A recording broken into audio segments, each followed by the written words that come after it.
Today, we are working on a Galaxy S20 5G Ultra that has no image.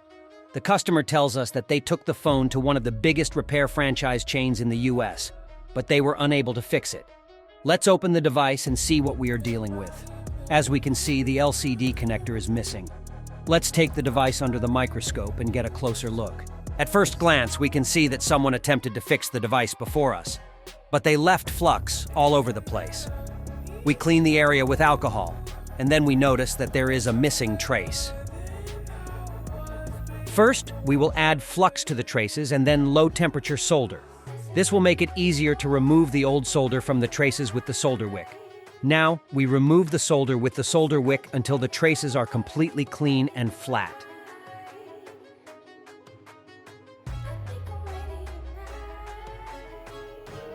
The next step is to expose the line of the missing trace.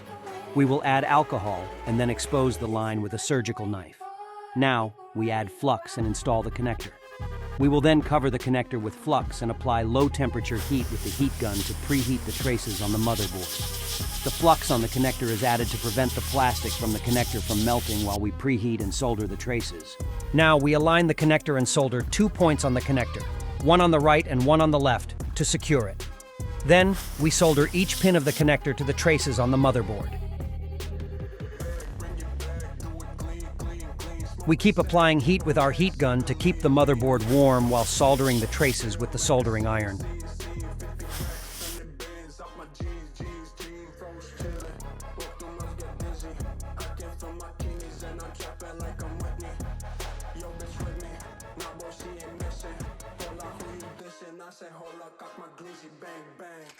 Now that the traces are soldered, we go back to the line with the missing trace. With the solder wick and the soldering iron, we lift the circuit from one side to make space to run a jumper wire. We fold the jumper wire once to make it thicker, so that it is more secure. Then, we solder the jumper wire from the exposed line to the pin of the connector.